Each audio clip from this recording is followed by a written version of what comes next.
अखिलेश जी, अब मेरे सारे काम हो गए। अरे मगर पंडित जी, विवान के मुहूर्त और तिथि के बारे में हमें बताइए तो सही। विवान और सिमरन की कुंडली मिलाकर अभी आपको समय बताता हूँ।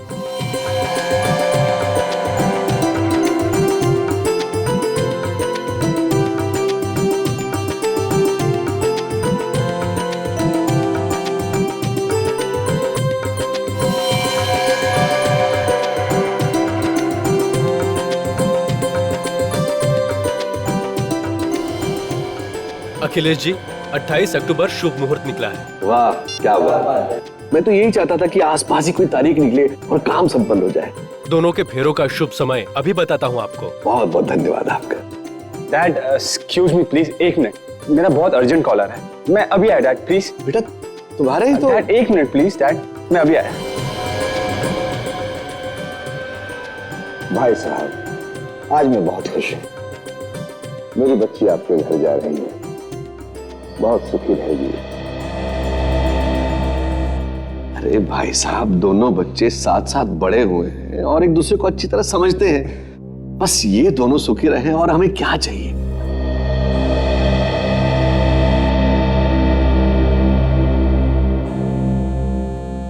ये विवान कहाँ चला गया? हेलो, मैं तुमसे मिलने आई हूँ, यहीं पर हूँ। क्या मैंने तुम्हें मना किया था यहाँ पे नहीं आना? तुम्हारी जरूरत कैसे यहाँ पे आने की? अब तुम बाहर आते हो या मैं अंदर आऊँ? तुम वहीं पे रुको, समझी? मैं अभी आया वहां पे।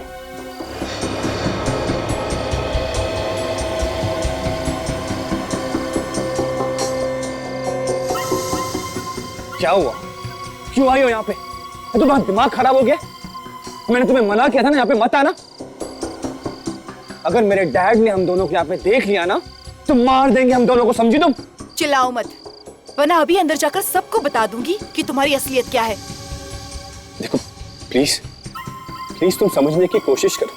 पर विवान, मैं तुम्हारे बगैर नहीं रह सकती। इस तरह की बातें करने का ये सही वक्त नहीं है। तो फिर कब मिलेगा वक्त? जब तुम किसी और से शादी कर लोगे? देखो ऐसी कोई बात नहीं, मैं मिलूंगा, तुमसे जरूर मिलूंगा। शादी के बाद नहीं, शादी से पहले जरूर मिलूंगा। लेकिन अभी प्लीज तुम यहाँ से चली जाओ।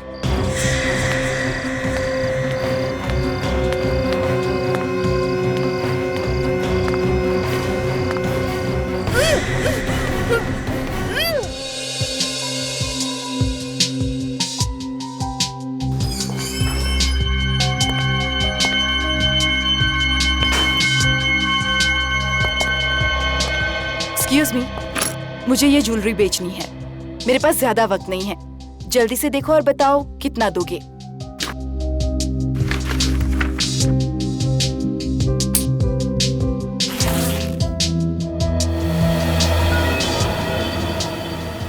मैडम बुरा मत मानना, ये माल चोरी का तो नहीं ना? क्या तुम्हें मैं चोर लगती हूँ? नहीं नहीं मैडम, पूछना पड़ता है। अरे वाह, इतनी सारी ज्वेलरी और बनावट भी पुराने जमाने की मालूम होती है। ये बताओ पैसे कितने दोगे? मैडम माल परखने के बाद ही बता पाएंगे ना। कितना वक्त लगेगा चेक करने में? कम से कम 4-5 घंटे तो लगेंगे ही। आप एक काम कीजिए, आप इसे यहीं छोड़ दीजिए। अगर आप लोगों ने कुछ गड़बड़ कर दी तो? मैडम भीमलाल का मार्केट में नाम है, लोग मिसालें देते हैं हमारी। ठीक है, आप मुझे ज्वेलरी की रिसिप्ट बनाकर दे दीजिए। ठीक है, अपना नाम बताइए। वंदना। Telephone number? 100966892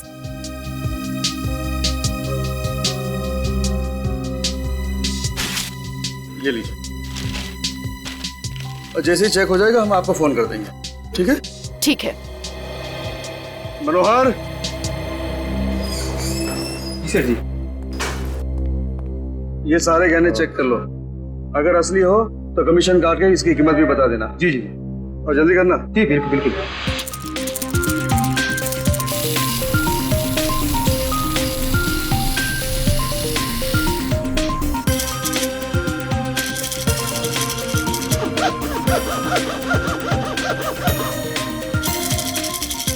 काफी भारी गहने लग रहे हैं। ये देख, एकदम असली माल लग रहा है। डिजाइन भी बहुत अच्छा है, बहुत मेहनत की है बनाने वाले ने। पुराने जमाने की लग रही है, आजकल ऐसे डिजाइन बनते कहाँ हैं।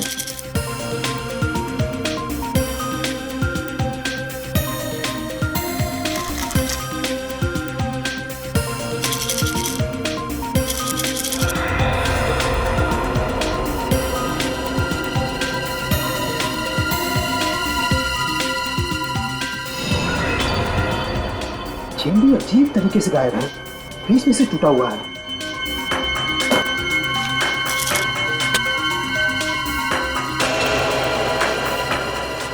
सेठ जी, सेठ जी, क्या हुआ मनोहर? सेठ जी!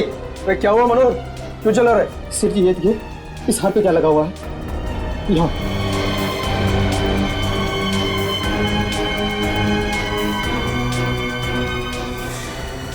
ये तो खून है। सर आपने सुना है कि कोई इतने महंगे गहने छोड़ के भूल जाएगा? तब से वो औरत कहाँ गई कुछ पता नहीं सर। उस औरत ने अपना नाम और पता तो आपके पास लिखवाया होगा ना? हाँ सर, नाम उसने अपना वंदना बताया था। मैंने उसका फोन नंबर भी लिख लिया है। ये अच्छा किया। विवेक, उस औरत को फोन लगाओ जरा। सर कोई फायदा नहीं है, वो अपना फोन बंद करके बैठी है। इन गहनों पे खून देखने के बाद मैंने उसे इसके बारे में पूछना तो उसने फोन काट दिया। तब से वो फोन बंद है सर। सर, इनमें से किसी भी गहने पे हॉलमार्क नहीं है। से गहने दुल्हन के हैं। शादी के दिन लड़कियां ऐसी गहने पहनती हैं।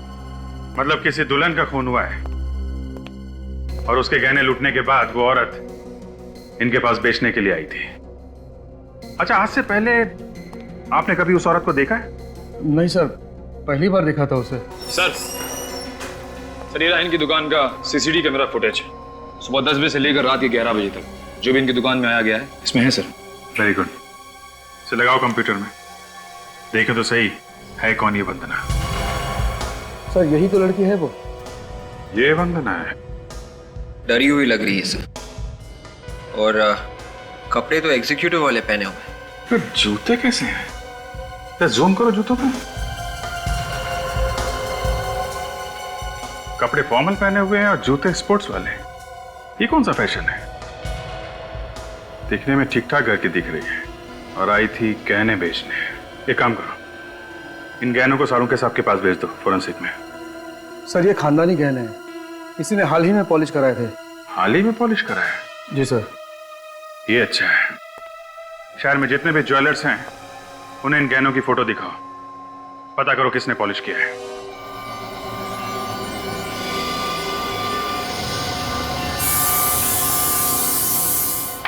फोन करके ज्वेलरी तो लूटी लूटी, उसके बाद फौरन ये ज्वेलरी बेचने की कोशिश की।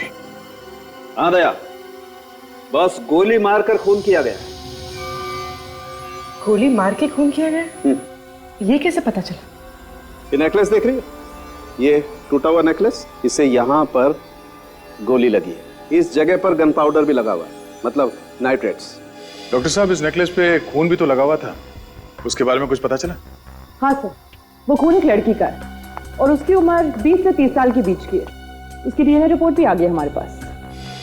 सर जिस लड़की का खून हुआ है उसने गहने लूटे हैं या पहने हुए थे? भाई ये कहना बहुत मुश्किल है कि ये खून उस लड़की का है जिसने गहने लूटे थे या उस लड़की का है जिसने गहने पहने थे। फिर से कंफ्यूजन। लेकिन एक बात बता सकता हूँ बस। सीधी सीधी बात बताना डॉक्टर साहब। सीधी बात ये है, ये खून 10 से 12 घंटे पहले का है।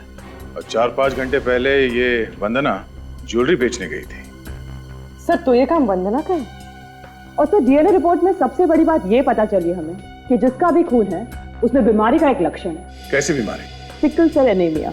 लक्षण है तो बीमारी भी जरूर होगी। जरूरी नहीं, कई बार लक्षण होते हैं, बीमारी नहीं होती। डॉक्टर साहब, ऐसे तो बहुत लोग होंगे। सर सर ये सज्जन है, इन्होंने पिछले हफ्ते ये ज्वेलरी पॉलिश किया था। जरा ये ज्वेलरी देखिए। जी। क्या ये वही ज्वेलरी?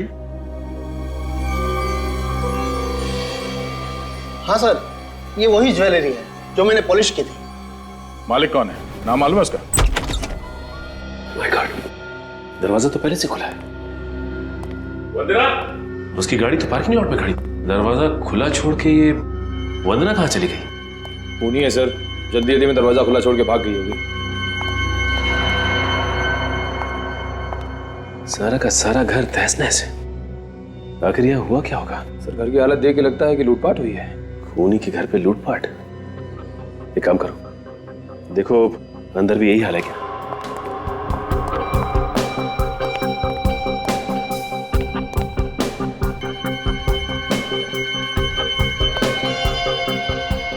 My God.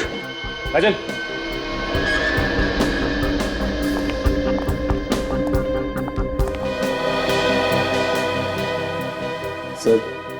हॉल को छोड़ के पूरा घर ठीक ठाक है।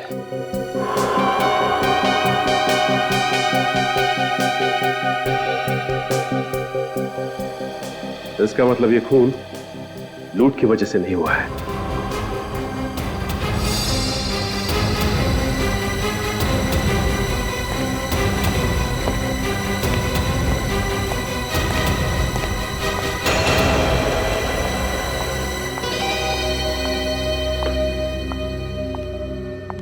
नए डब्बे में ये पुरानी सैंडल, ये देखो इस पे मिट्टी लगी हुई। इसका मतलब ये सैंडल पहन के किसी ऐसी जगह पे गई थी जहां मिट्टी लगी हुई थी।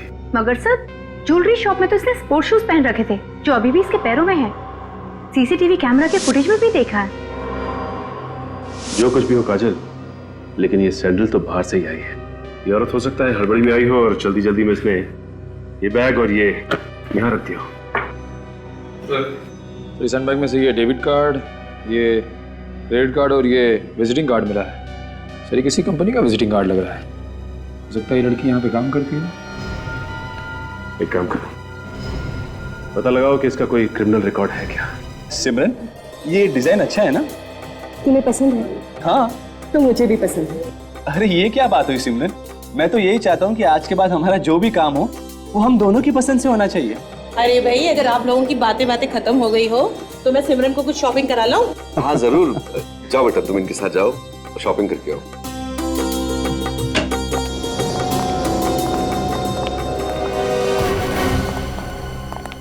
सज्जन जी, आप यहाँ कैसे? सेठ जी, ये सीआईडी वाले आए हैं। सीआईडी? और यहाँ?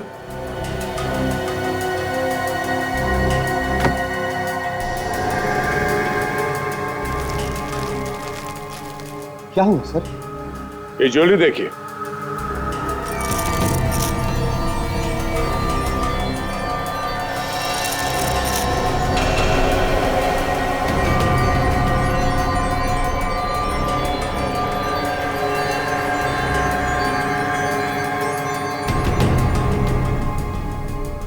आप लोग इस ज्वेलरी को पहचानते हैं?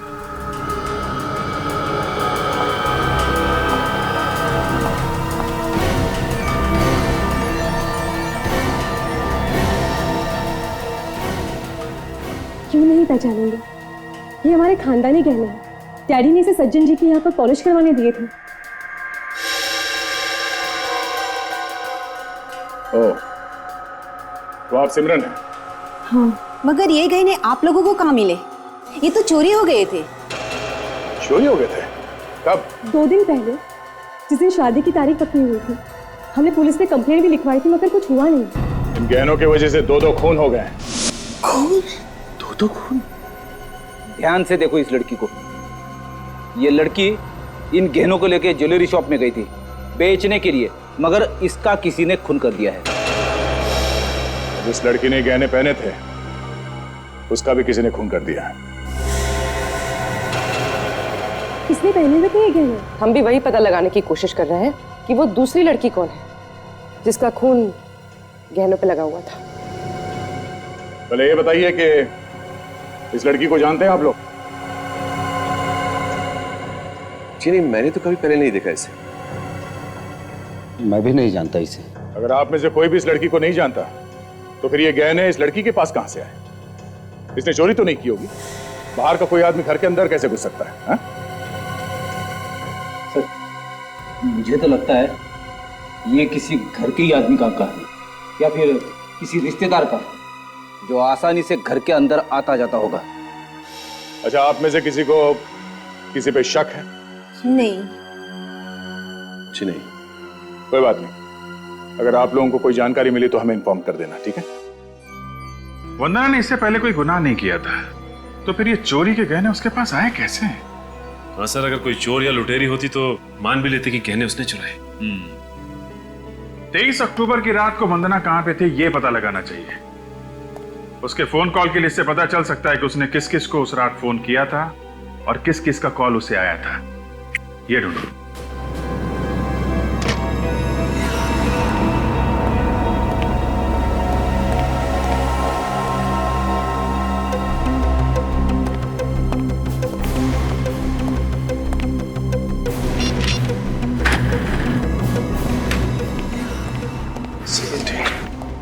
सो 23 अक्टूबर की रात को लगभग 9 बजे के आसपास इस नंबर से 6 बार फोन किया गया वंदना को सर।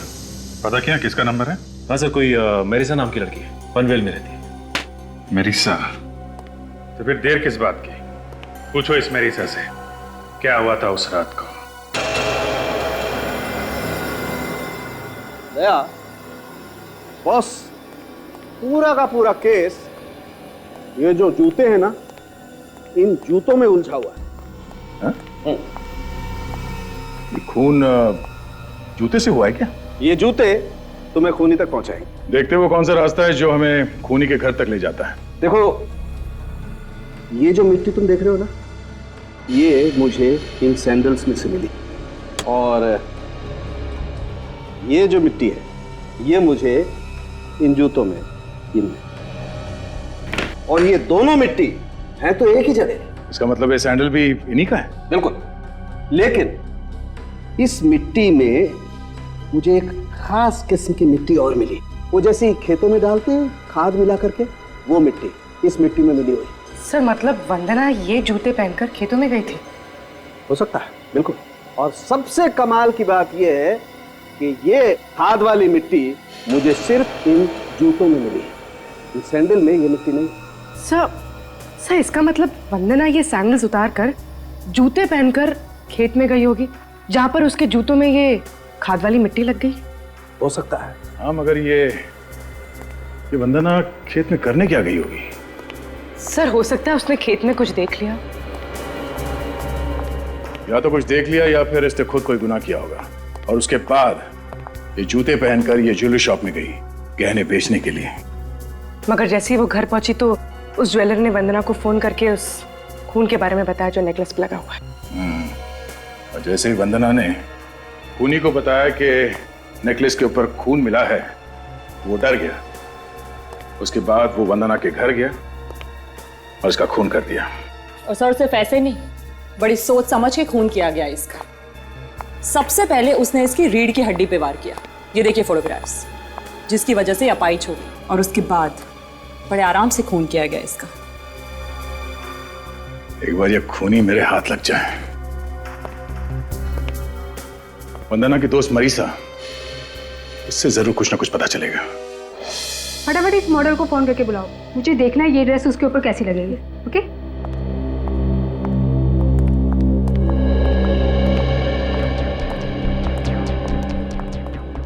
मिस मैरिसा जी? ये 017985430 ये आपका ही नंबर है? लेकिन आप लोग कौन? हम लोग सीआईडी से वंदना के खून के बारे में कुछ पूछताछ करने आए हैं।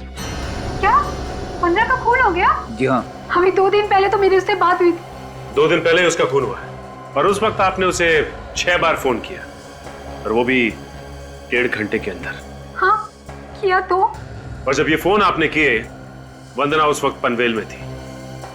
अब ये बताने का कष्ट करेंगे कि आप कहाँ थी उस वक्त? मैं अपने फार्म हाउस वाले बंगले में थी जो पनवेल में है। उस दिन मेरा बर्थडे था और मैंने उसको बुलाया था पार्टी के लिए, लेकिन वो वहाँ पहुंची ही नहीं। लेकिन उसके मोबाइल की लोकेशन तो बता रही थी कि वो पनवेल में। सर वो पंचशील रोड पे थी जो पनवेल में है। वो लेट हो रही थी इसलिए मैं बार बार उसको फोन कर रही थी।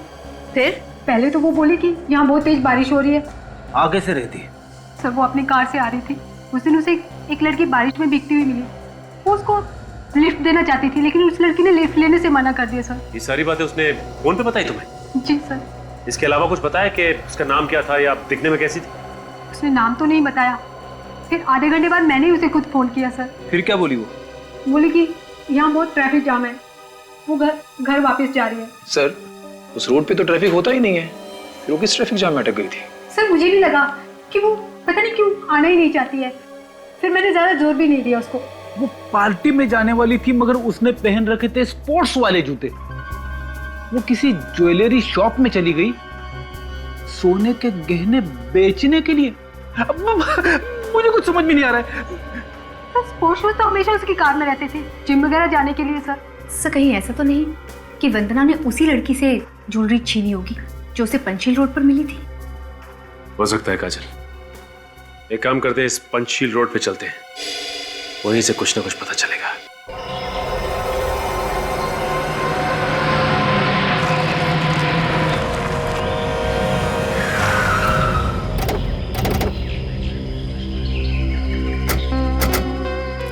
सर यही वो जगह है सर। वंदना यहीं पे थी जब मरीसा ने उसे फोन किया सर। ये तो काफी सुनसान जगह है, यहाँ पे ट्रैफिक जाम होना तो बहुत मुश्किल है। ये वंदना झूठ बोल रही थी मरीसा से। इतनी सुनसान जगह में ये चाय वाला चाय किसके लिए बना रहा होगा? सर शायद इसे कुछ मालूम होगा। किसी से पूछ लेते हैं। ऐसे फोटो दिखाओ वंदना की और कार की।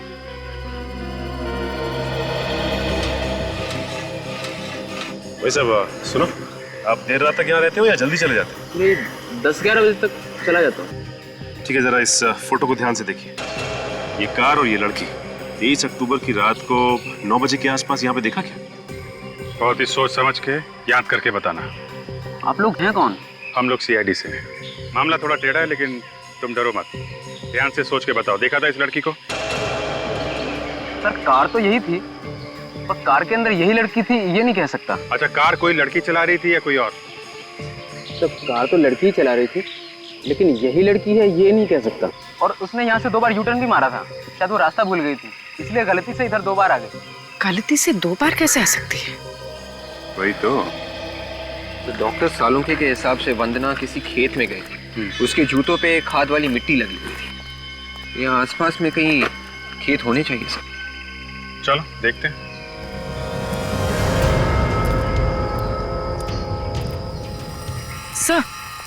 सर ये रहा पनवेल का माइलस्टोन। वो लड़की यहीं कहीं खड़ी होगी, इसी रोड पर।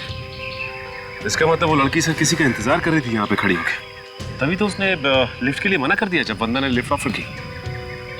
वो सामने खेत है ना, हो सकता है वंदना के जूतों पे मिट्टी किसी खेत से आई है।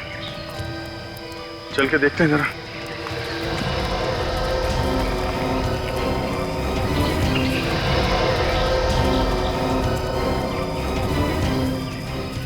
एक मिनट, ये जूते का निशान देखा?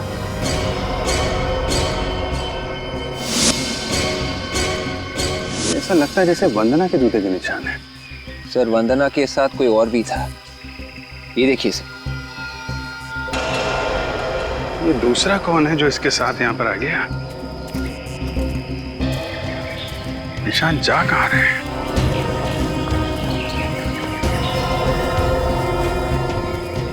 एक मिनट, ये क्या है?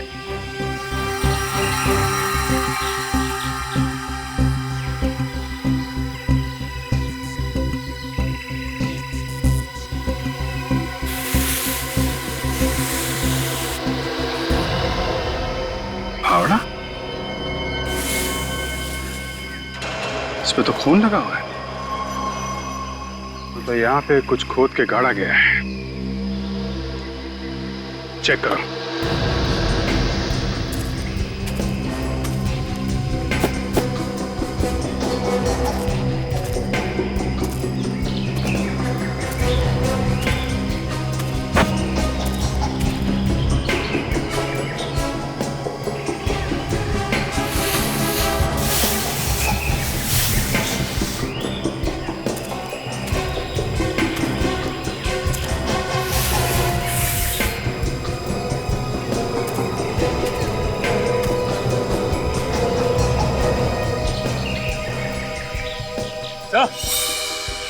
हाँ सचिन,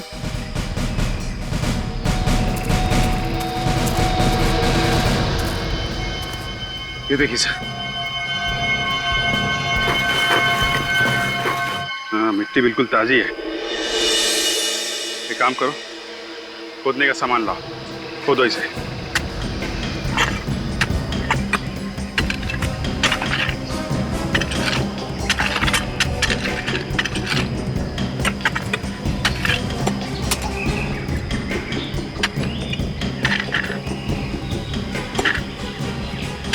एक मिनट।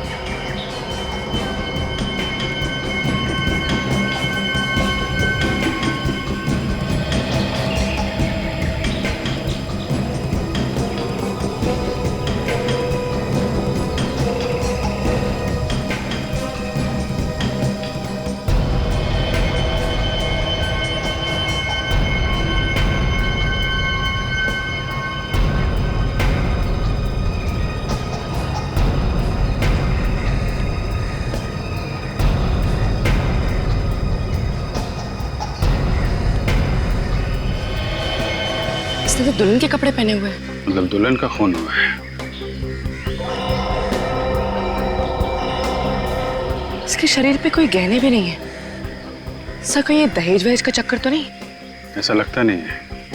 ये खून लूटने की वजह से हुआ है। वंदना ने इसके गहने लूटे और सीधे भागी उस ज्वेलर के पास बेचने के लिए। सर ये देखिए, गोली का घाव। तभी उस हार पे गोली लगी हुई थी। गोली जेम्स स्टोन को तोड़ के आर पार चली गई थी। इसका चेहरा बुरी तरह से बिगाड़ दिया है, जिससे कोई पहचान ही ना सके इसे। सर लेकिन इसके चेहरे की हड्डियां तो सही सलामत है। फिर तो सालों के साथ ट्राई कर सकते हैं इसका चेहरा बनाने की। पता चल सकता है ये लड़की कैसी दिखती थी। जरा पलटो इसे।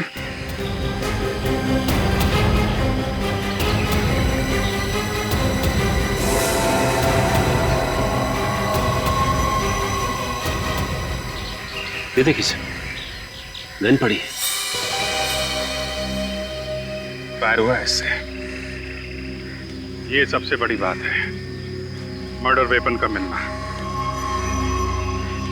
इस पे नंबर भी है। एक काम करो, पता करो ये गन किसके नाम पे रजिस्टर्ड है।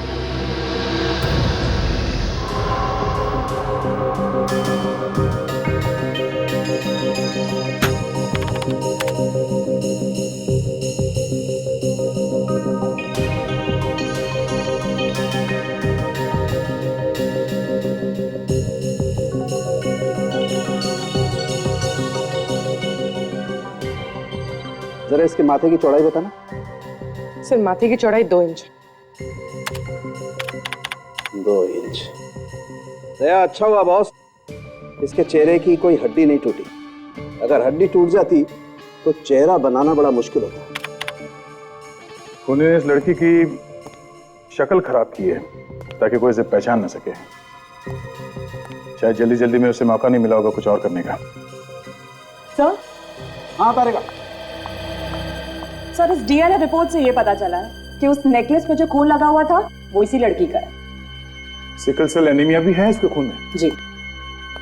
सर ये लड़की उस सुनसान रास्ते में क्या कर रही होगी?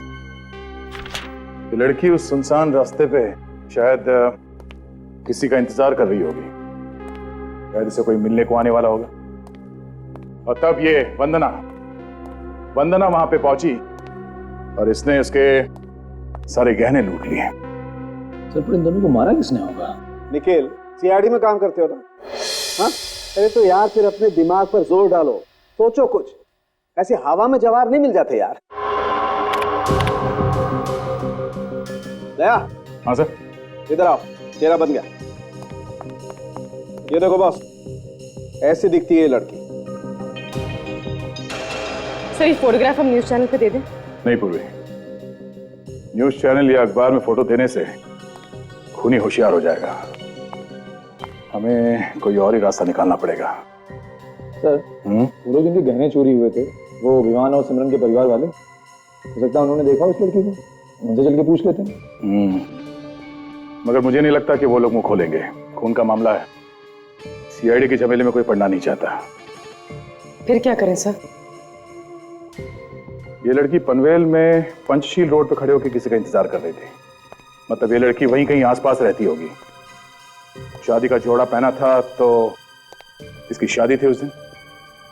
एक काम करते हैं, वहां आसपास जितने भी वेडिंग हॉल हैं उनमें जाके पता करते हैं कि उस रात को किस किस ने शादी के लिए हॉल बुक करवाया था। और हाँ, साथ में वहां पे जितने भी हॉस्पिटल्स हैं उन सब में इस लड़की की फोटोग्राफ दिखा के पता करते हैं कि इस लड़की ने कहां से सिकल सेल एनीमिया का इलाज या टेस्ट करवाया था। यहाँ पे सिकल सेल एनीमिया का इलाज भी होता है और रिसर्च भी। सर अगर उसने अपना यहाँ पर टेस्ट करवाया तो अच्छा है सर, वरना हम लोग फंस जाएंगे। ये आखिरी हॉस्पिटल। देखते हैं, कभी हार नहीं माननी चाहिए। Excuse me. Yes sir. Senior inspector Abhijeet CID से। मैंने आपको फोन किया था उस सिकल सेल एनीमिया के बारे में ना? जी हाँ। सर डीन से पूछकर ये लिस्ट मैंने तैयार कर दी है और ये सिकल सेल एनीमिया के मरीजों की फाइल। Thank you. अरे सिर्फ 2 ही मरीज हैं? Yes sir. I see. इनकी फोटो वगैरह भी नहीं है? ये दोनों कभी कभी आती थी चेकअप कराने, इसलिए फोटो की जरूरत पड़ी नहीं। वैसे दोनों औरतें ही हैं। उन दोनों औरतों में से एक ये भी थी। ऐसा तो कुछ याद नहीं आ रहा है सर, मैंने कुछ दिनों पहले ही ज्वाइन किया है। अच्छा अच्छा, ये कौन से डॉक्टर इनका इलाज कर रहे थे? डॉक्टर सोहन। मिल सकते हैं हम लोग? जी सर।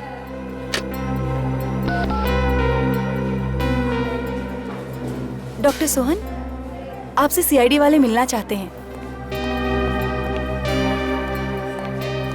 जी कहिए। डॉक्टर सोहन? जी सर।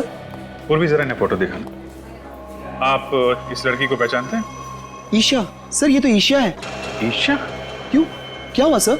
एक्चुअली ईशा का खून हो गया है। क्या खून? जी हाँ। अच्छा आप एक बात बताइए कि ईशा का नाम इस पेशेंट्स की लिस्ट में क्यों नहीं? सर वो यहाँ पर डॉक्टर थी। डॉक्टर थी हैं? हाँ सर, वो यहाँ पर विजिटिंग डॉक्टर थी। इन्हें सिकल सेल एनीमिया था। वैसे बहुत खुश मिजाज थी, जल्दी उनकी शादी भी होने वाली थी। तो आप गए थे शादी में? जी नहीं सर, उन्होंने किसी को नहीं बुलाया था। इनके घर में कोई है जिनसे हम लोग मिल सकें? उनका कोई भी नहीं था, उनके माँ बाप भी नहीं थे, इसलिए वो कुछ परेशान भी थी। क्या परेशानी थी? ईशा जिस लड़के से प्यार करती थी वो लड़का किसी और लड़की से प्यार करता था, मना करता था शादी करने के लिए। मगर एक दिन ईशा ने मुझे आकर बताया कि वो लड़का तैयार हो गया शादी करने के लिए। आपने देखा उस लड़के को जिससे ईशा की शादी होने वाली थी? हाँ सर, देखा है। पहचान लेंगे आप? हाँ सर, देखूंगा तो पहचान लूंगा।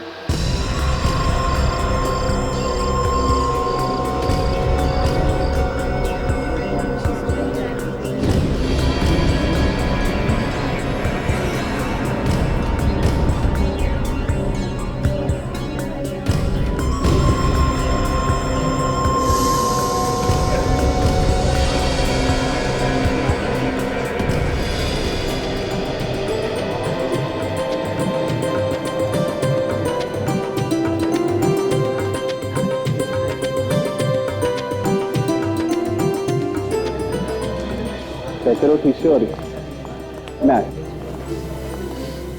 अब क्या हुआ सर? उस दूसरी लड़की के बारे में कुछ पता चला? हाँ पता चल गया। हाँ वो भी आपकी बेटी की तरह दुल्हन थी। आप लोग उसे जानते हैं या नहीं ये तो नहीं मालूम, मगर हमें ये मालूम पड़ा है कि जिस हथियार से उसे मारा गया है वो इसी घर से गया है। हथियार हमारे घर से गया था?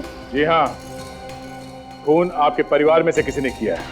जिस गन से उस लड़की का खून किया गया है वो अखिलेश के नाम पे है। मेरा? ये है वो गन।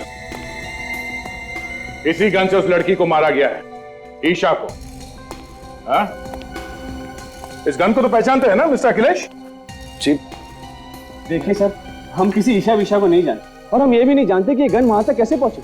इनफैक्ट 20 अक्टूबर को सर ये गन हमारे घर से चोरी हो गई थी। अच्छा, उस दिन जब हम आए थे तो गहने चोरी होने का बहाना और अब गन चोरी होने का बहाना। ये बात आपने हमें पहले क्यों नहीं बताई?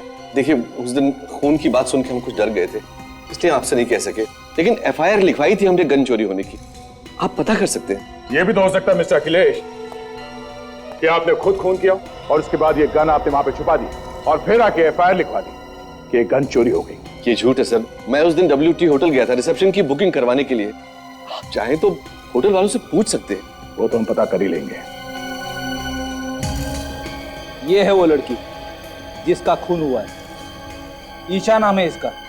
इस लड़की के खून के बारे में किसी को कुछ मालूम है तो भला इसी में है कि अभी बता दो। देखिए सर, हम किसी ईशा को नहीं जानते सर। मनलोक हॉस्पिटल में डॉक्टर थी ये। सोच लो, थोड़ा और वक्त देता हूं मैं। वैसे सच्चाई के बारे में तो हम पता लगा ही लेंगे। नहीं सर, हम नहीं जानते। रेडी? बुलाओ इन्हें, आईना दिखाओ।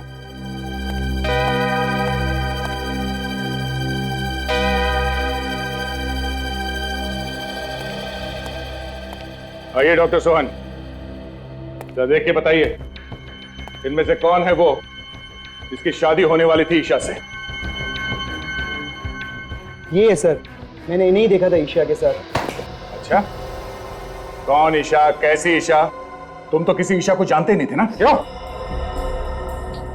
ये बात सच है सर कि मैं उससे बहुत प्यार करता था सर।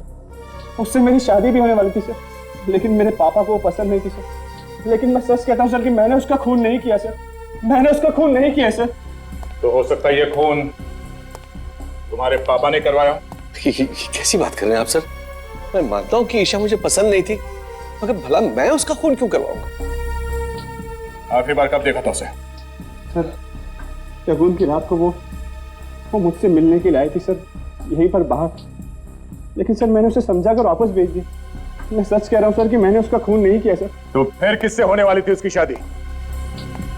शादी के जोड़े में खून हुआ उसका, और सुनसान सड़क पे वो किसी का इंतजार भी कर रही थी। चोरी के गहने उनके हैं, जिस गन से खून हुआ वो गन उनकी है, तो खून भी उनमें से ही किसी ने किया होगा ना। हाँ सर, लेकिन अखिलेश और विवान को तो गिरफ्तार नहीं किया जा सकता ना सर, क्योंकि वो दोनों तो होटल में शादी की बुकिंग करने गए थे जिस वक्त खून हुआ। सर उसके खिलाफ कोई सबूत नहीं हमारे पास। एक सबूत है खूनी तक पहुंचने के लिए। क्या सबूत है सर? ईशा की लाश। लेकिन सर ईशा की लाश से ये कैसे पता चलेगा कि खूनी कौन है? सचिन, जब हमें ईशा की लाश मिली थी तो उसने दुल्हन के कपड़े पहने हुए थे, और डॉक्टर सोहन ने भी बताया कि ईशा ने अपनी शादी में किसी को भी नहीं बुलाया था। हाँ सर, सीधे साधे तरीके से शादी करने वाली थी। हाँ, 23 अक्टूबर की रात को दुल्हन के कपड़े पहने हुए ईशा शादी करने के लिए बाहर निकली होगी, तो वहीं आसपास के किसी मंदिर में शादी करने का इरादा होगा उसका। हाँ सर, बिना तामझाम के तो शादी मंदिर में हो सकती है। पनवेल में जितने भी मंदिर हैं वहां ईशा की फोटो दिखाओ, पता करो पंचशील रोड पे किसका इंतजार कर रही थी वो।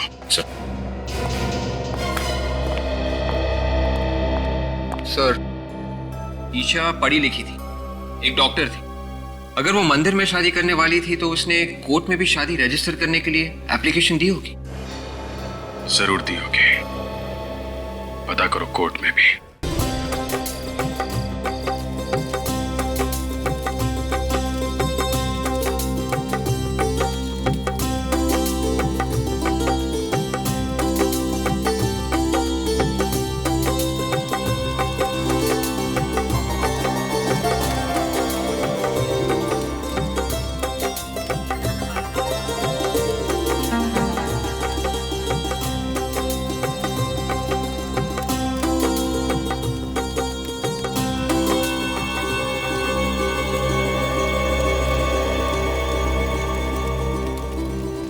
अब आप आहुति के लिए तैयार हो जाइए। मैं मंत्र बोलूंगा, एक एक आहुति डालिए।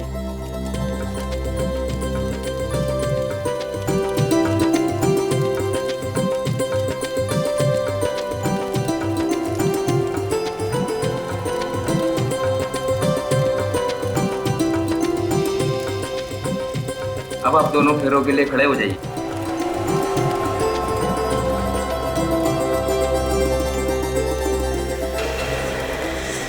माफ करना, अब ये शादी नहीं होगी।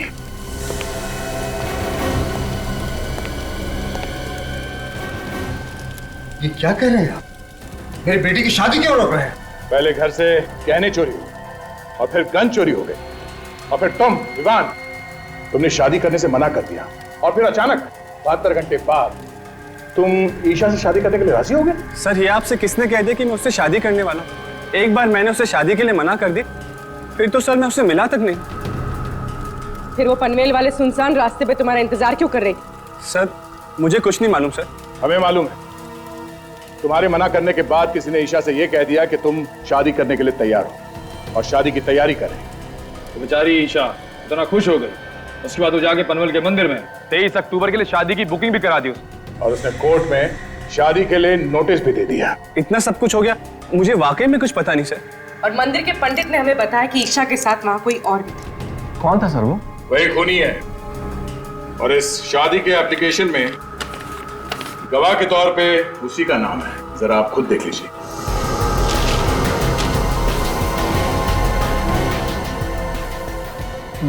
ये नहीं हो सकता सर। क्या लिखा है इसमें?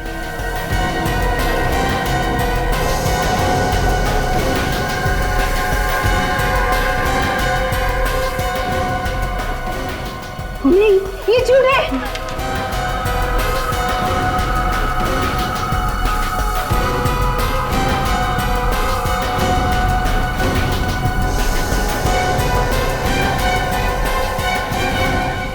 सिमरन, तुम?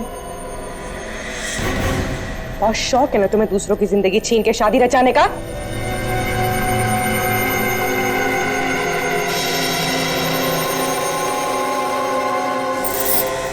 सिमरन! क्या कर रही हो तुम ये? हाँ, मैंने ही खून किए।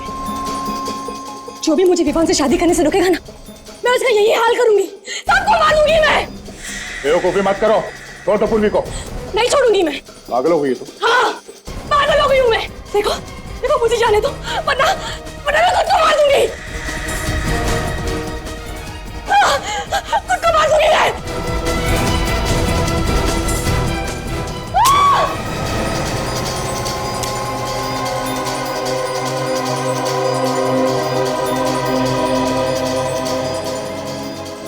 इस गन में गोली नहीं है, मेरे हाथ की गोली का। सब लोग तुम्हारे सामने खड़े हैं, तुम्हारे माँ बाप, तुम्हारा होने वाला पति। इन्हें नहीं बताओगी कि क्यों खून किया तुमने? कभी सपने में भी नहीं सोच सकता था कि जिस लड़की से मेरी शादी होने वाली है वो एक खूनी होगी। खूनी। विवान, मैं तुम्हें जी जान से प्यार करती हूँ। तुम सोच भी नहीं सकते मैं तुमसे कितना प्यार करती हूँ। तो इसमें किसी की जान लेने की क्या जरूरत थी? क्या बिगाड़ा था वंदना ने और ईशा ने तुम्हारा? ईशा और मैं बचपन से ही विवान से शादी करना चाहते थे, लेकिन ईशा से ज्यादा मैं विवान से प्यार करती हूँ। लेकिन विवान ईशा से ज्यादा प्यार करता था, लेकिन अपने पिता से डरता है, इसलिए इनके प्रेशर की वजह से वो तुमसे शादी कर रहा था। हाँ, शगुन भरी रात को मैंने ईशा और विवान को मिलते हुए देखा। दोनों शादी को लेकर बहुत लड़ाई कर रहे थे। और तुम्हें लगा कि कहीं विवान तुम्हें छोड़कर ईशा के पास न चला जाए, है ना? हाँ, झगड़े के बाद विवान ईशा को छोड़कर वहां से चला गया। फिर मैं ईशा को एक कोने में ले गई और उसकी और विवान की शादी कराने का भरोसा दिलाया। और वो शादी वाले गहने उसे दे दिए ताकि उसे पूरा विश्वास हो जाए। और मैंने मंदिर में जाके उसके साथ शादी की बुकिंग कराई। अच्छा अच्छा अच्छा, तो 23 अक्टूबर की रात शादी के जोड़े में सज धज के ईशा तुम्हारा इंतजार कर रही थी पनवेल वाले रास्ते पे। लेकिन बेचारी को क्या पता, वो अपनी मौत का इंतजार कर रही थी। बेचारी सोचती रह गई कि सिमरन विवान को लेकर आएगी। सब कुछ प्लान के हिसाब से चल रहा था, मगर पता नहीं कहां से वो वंदना वहां पर आ गई और उसने मुझे ईशा का खून करते हुए देख लिया। तो इसीलिए वो खानदानी गहने तुमने उसे देकर उसका मुंह बंद कर दिया। वो पागल वो गहने लेके फौरन बेचने के लिए भागी। वो ज्वेलर ने उस पर खून लगा देख लिया। तो तुमने वंदना का भी खून कर दिया। क्या करती है? वाह, क्या प्यार है।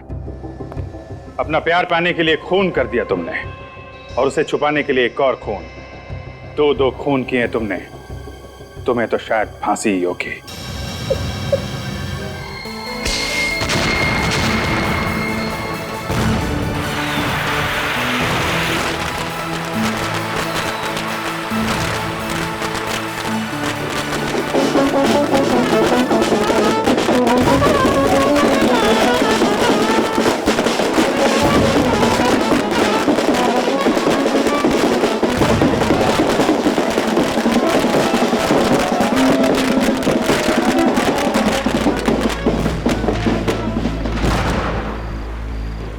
बेटा, तू इतना डरा डरा सा क्यों लग रहा है? मैं डरा नहीं तो। अरे आंटी जी, एक तो बकरा हलाल होने जा रहा है और ऊपर से आप कहती हो कि डरा क्यों है? अरे तू चुप कर, जब तेरी शादी होगी ना तब तुझसे पूछूंगी। तो करवा दो ना मेरी शादी। शादी के लिए तो मैं उतावला हूँ।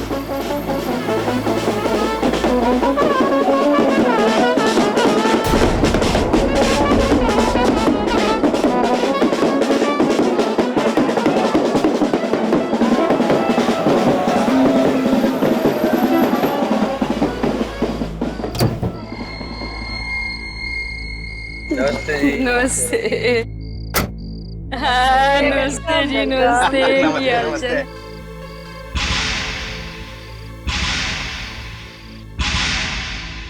अरे बहन जी, वो दीपक नहीं दिखाई दे रहा। हाँ, दीपक? अरे हमारे दामाद आ रहे हैं। दीपक, बाहर आ। इतना डरा डरा सा क्यों लग रहा है? मैं डरा नहीं था। बाहर आ।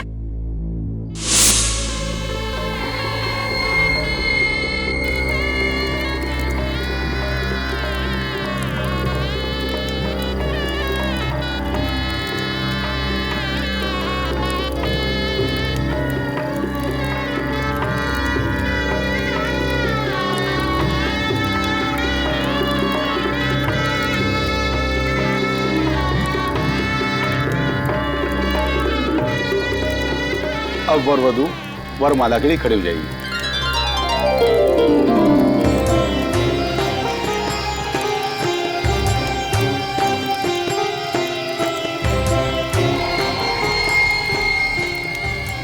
अरे दीपक, क्या हुआ? शादी नहीं करनी तुझे? उठ, चलो चलो आजा कन्या को। तानिया जल्दी कर, कहीं इरादा ना बदल जाए। हार पहना दे।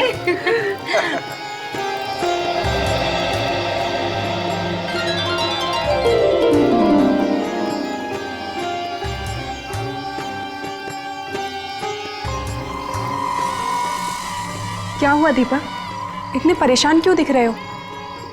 कहीं ऐसा तो नहीं कि तुमने शादी करने का इरादा बदल दिया? नहीं नहीं नहीं, कतई नहीं।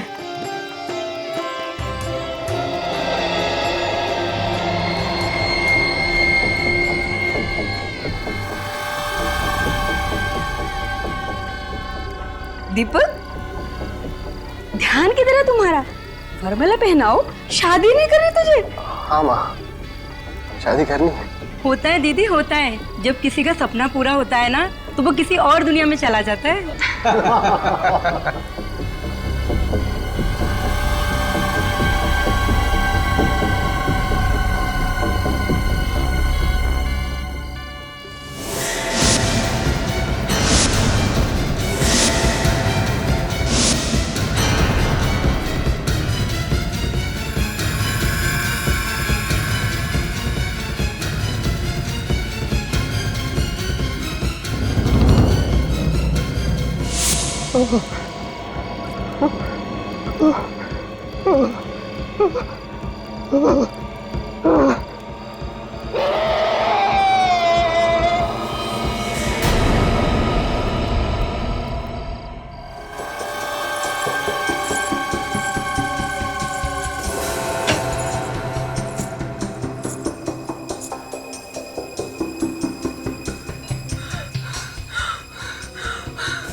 एक बार नहीं, खूनी ने बार बार चाकू मारा है इसे।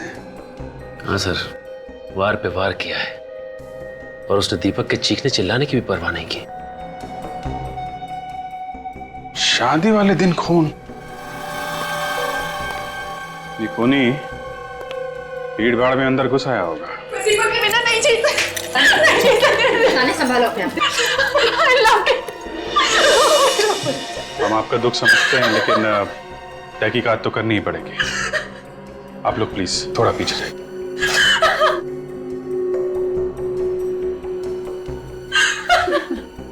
एग्जैक्टली यहाँ पे हुआ क्या था? सुबह से अजीब सा बर्ताव कर रहा था। अजीब सा बर्ताव? हाँ, उसका ध्यान कहीं और ही था, कहीं खोया खोया सा था, डरा डरा सा। दीपक डरा हुआ था? जी हाँ, मंडप में तान्या को हार पहनाते हुए अचानक वो चीख कर गिर गया और फिर बेहोश हो गया। दीपक, दीपक, दीपक, आंखों तो खोल बेटा, क्या हो गया तुझे? आइए आइए डॉक्टर, देखिए दीपक को क्या हुआ। अभी तक बिल्कुल ठीक था ये। देखिए डॉक्टर साहब।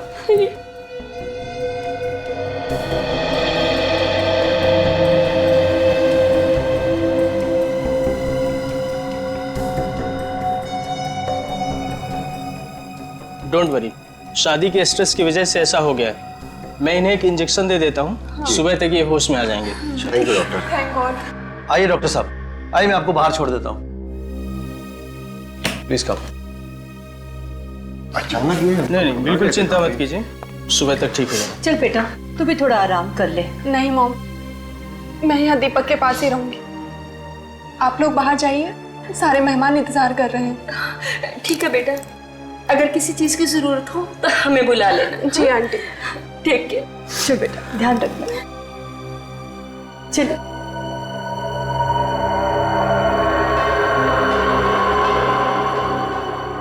मतलब तानिया जी, सिर्फ आप यहाँ थी दीपक के साथ, है ना? हाँ, मैं बस 2 मिनट के लिए बाथरूम गई थी ना, मैं वहां जाती और वरना ये सब कुछ होता। और जैसे मैंने यहाँ पर आके देखा तो दीपक का खून हो गया था। 2 मिनट में खून हो गया। यहाँ कमरे में कोई छुपने की जगह भी नहीं है। हो सकता है कि कोई बाहर से आया हो। लेकिन मालूम तो किसी अंदर वाले को ही होगा ना कि दीपक कमरे में अकेला था। क्या कहना चाहते हैं आप? ये सब हमारे रिश्तेदार हैं। आप ही बताइए। कमरे में कोई बाहर से आया नहीं, कमरे के अंदर छुपने की कोई जगह नहीं है, कमरे के अंदर सिर्फ तानिया जी थी, तो कौन हो सकता है? आप सीआईडी वालों के सीने में दिल होता है कि नहीं? अभी अभी मेरी बेटी के होने वाले पति का खून हुआ है और आप उसी पे इल्जाम लगा रहे हैं? नहीं, हम तो सिर्फ ये पता लगाने की कोशिश कर रहे हैं कि यहाँ पे हुआ क्या था, और शक करना तो हमारा काम ही है। अभी आप लोग प्लीज जरा बाहर जाइए।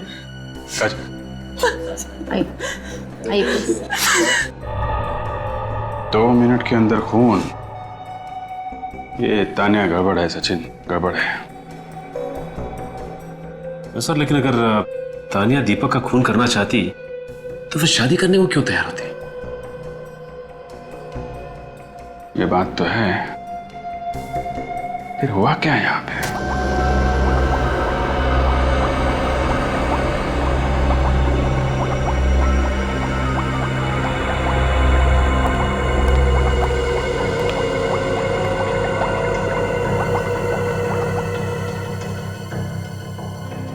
सर कई बार तो मुझे उस इंसान पर गुस्सा आता है जिसने ये चाकू छुरी इन्वेंट की है। आजकल ये सब्जी काटने से ज्यादा इनका इस्तेमाल इंसानों को काटने में किया जा रहा है। नहीं नहीं तारिका, इसमें चाकू छुरियों का कोई दोष नहीं है। दोष दरअसल उस दिमाग का है जो इनका गलत इस्तेमाल करता है। अब देखो, हम लोग भी तो इस्तेमाल कर रहे हैं इन चाकू छुरियों का खूनियों को पकड़वाने में। बिल्कुल ठीक। गलती कभी हथियार की नहीं होती, उस हथियार का गलत इस्तेमाल करने वाले की होती है। बाय द वे, आपको पता चला ये चाकू दीपक के पेट में किसने मारा? Very good. अब इसी बात की तो कसर बाकी थी। मतलब अब तुम लोग खूनी का नाम पता भी हमसे पूछो। हा? अरे भाई साहब, जहां तक हमें ख्याल है खूनी को ढूंढना आप लोगों का काम है, नहीं? हाँ सर, लेकिन चाकुओं पे से किसी की उंगलियों के निशान तो मिले होंगे ना आपको? नहीं मिले। कोई तकलीफ है? अब नहीं सर, कोई तकलीफ नहीं। अब नहीं मिले तो नहीं मिले, इसमें आपका क्या कसूर है? कसूर तो हमारा है। कुछ कहा क्या तुमने? नहीं सर। अरे अब खूनी ने चाकू साफ कर दिया तो इसमें डॉक्टर साहब का क्या कसूर? बाय द वे, कुछ और तो पता चला ही होगा डॉक्टर साहब आपको। हाँ चला ना। क्या क्या? इसके पेट में हमें केमिकल मिला है। देखा, ये हुई ना बात। डॉक्टर साहब कुछ नहीं छुपाते, जो पता चलता है फटाफट बता देते हैं। अच्छा, ये केमिकल कौन सा है अभी बताएंगे या बाद में आओ? नहीं नहीं, कभी भी आओ, कोई फायदा नहीं। कुछ पता नहीं चला? पता ही नहीं है ना कि कोई फिनाइल वगैरह? नहीं, कुछ मालूम ही नहीं। अटक गई गाड़ी? हाँ अटक गई। तारिका जी, आप तो अंतर्यामी हैं, आपको तो जरूर पता होगा, आप बताइए। अरे तारिका, बता दो। तो दरअसल क्या है कि सीनियर इंस्पेक्टर अभिजीत बेसब्री में डूबे हुए हैं। जी नहीं सालुंके साहब, हाँ। मैं तो तारिका जी की भक्ति में डूबा हुआ हूँ। भक्ति में? जी हाँ। अब ये कुछ बता दे तो हम यहाँ से खिसक लेंगे। हाँ तो फिर बता दो इन्हें। हाँ तो बता दीजिए। टेस्ट हो चुका है। ये केमिकल एंटी डिप्रेसेंट्स में मिलता है जो टेंशन कम करने के काम आता है। मतलब ये दीपक काफी परेशान रहता था? बहुत ज्यादा। दवाई बहुत ज्यादा मात्रा में मिली है इसके खून में से। सर दीपक की शादी होने वाली थी, शायद उसी टेंशन की वजह से ये दवाइयां खाता होगा। क्या बात कर रही हो काजल तुम? तुमसे किसने कह दिया कि शादी करने से टेंशन होती है? क्यों डरा रही हो तारिका जी को? सर मैं तो वो ऐसे ही एक्चुअली काफी दिनों से ये वो दवाई खा रहा था। ओह अच्छा। सालुंके सर, ये दवाई ज्यादा मात्रा में लेने से क्या हो सकता है? बॉस, अगर कोई इंसान दवाई ज्यादा मात्रा में ले लेगा तो वो सबसे बड़ी बात तो हमेशा डरा सा रहने लगेगा। उसकी हार्ट रेट कम हो जाएगी, रेस्पिरेशन रेट बढ़ जाएगी और कई केसेस में तो हेलुसिनेशन भी होने लगेगा। हाँ भाई दी, तुम हेलुसिनेशन क्या होता है जानते हो? हाँ सर, वो आदमी को अजीब अजीब चीजें दिखाई देने लगती हैं, मन में उल्टे सीधे विचार आने लगते हैं। मतलब शादी के दिन दीपक जो डरा हुआ था वो इस केमिकल की वजह से था क्या? आपको दीपक की बॉडी से दवाई मिली? ऐसा केमिकल जो टेंशन कम करता है, और वो भी थोड़ा सा नहीं, बहुत ज्यादा। ये कैसे हो सकता है? ऐसा क्यों नहीं हो सकता? हमारे परिवार में एक रस्म है कि शादी के 2 दिन पहले ही दूल्हा दुल्हन दोनों उपवास रखते हैं, और वो उपवास पूरी शादी होने के बाद ही तोड़ते हैं। और दीपक ने तो 2 दिन से कुछ खाया भी नहीं, फिर ये केमिकल उसकी बॉडी में कैसे जा सकता है? हो सकता है उपवास से पहले कुछ खाया। आप लोग को तो पता होगा ना? जी नहीं, हमें कुछ नहीं पता। आपका बेटा दवाई ले रहा था या नहीं, आपको नहीं मालूम?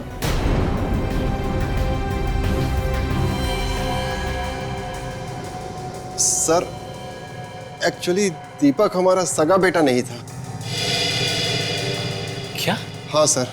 3 साल पहले वो हमारे सामने वाले घर में रहता था।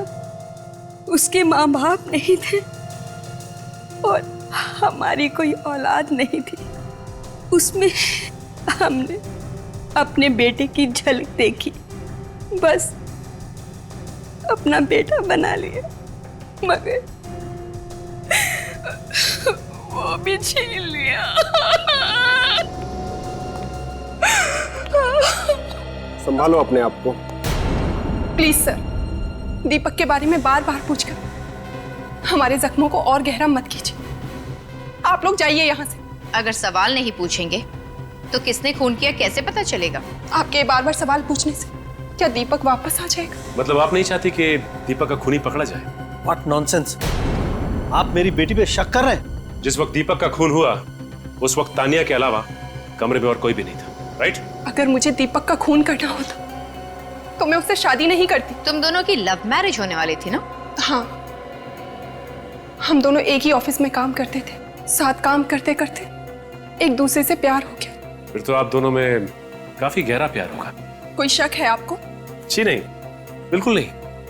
बल्कि कमाल की बात है, इतना गहरा प्यार था और आपको ये भी नहीं पता कि दीपक दवाइयां लेता था। नहीं। अच्छा, अब आप दीपक के अतीत के बारे में क्या जानती? दीपक के अतीत के बारे में ज्यादा कुछ नहीं जानती मैं। क्यों? शादी से पहले आपने जरूरी नहीं समझा कि आप दीपक के बारे में कुछ जान लें? नहीं समझा। आपकी बात पर यकीन नहीं हो रहा। आप लोगों को जो समझना है आप लोग समझिए। अच्छा, आप लोग ये बता सकते हैं कि आप लोगों को किसी पे शक है? कौन ऐसा कर सकता है? हमें किसी पे शक नहीं है। दीपक किसी बात को लेके परेशान या घबराया हुआ रहता था?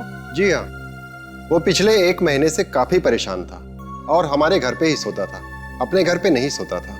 पिछले 1 महीने से आपके यहाँ सोता था? क्यों? पता नहीं, वो कह रहा था कि वहाँ उसे बहुत ही अकेलापन महसूस होता है। अकेलापन महसूस होता?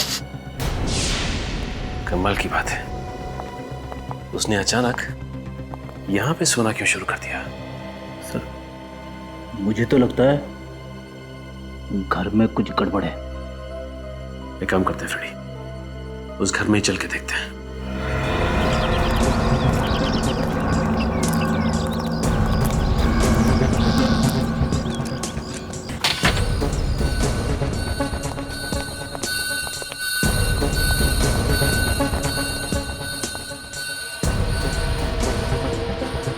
काफी अच्छा सजा रखा है घर। लगता है बहुत कमाता था ये दीपक। और इन सब के बावजूद भी वो 1 महीने से यहाँ पे रहा ही नहीं। कुछ तो गड़बड़ जरूर है। अब उसे रात को डर लगता होगा। मगर वो तो कह रहा था कि उसे यहाँ पे सूनापन लगता था और तो और अकेलापन काटने को दौड़ता था। ये सब कहने की बातें हैं। आदमी तभी अपना घर छोड़ के भागता है जब उसे डर लगता है। किस बात का डर? वो आप फ्रेडी, ये मत भूलो कि हम खून की तहकीकात करने आए। मैंने कुछ बोला क्या? मैंने अपने मुंह से आत्मा का नाम सॉरी, अब गलती से आत्मा का नाम मुंह से निकल ही गया है तो मैं भी निकलता हूं। फ्रेडी, तुम कहीं नहीं जा रहे हो।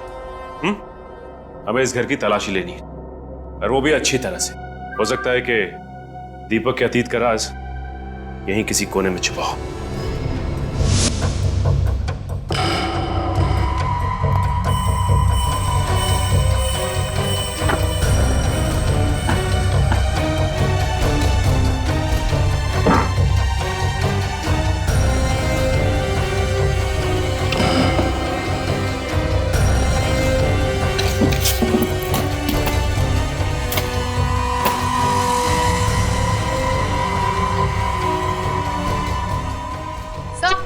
ये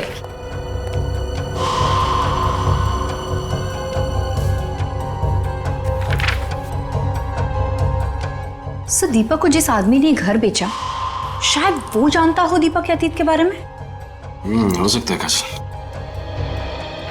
सर, ये देखिए, ड्रॉवर में दवाइयां भरी पड़ी है। काजल,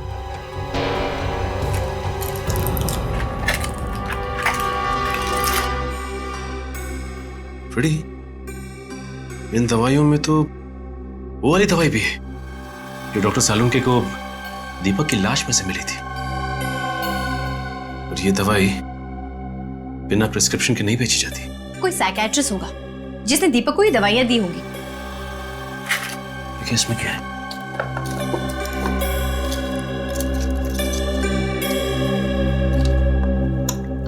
ढेर सारे कार्ड।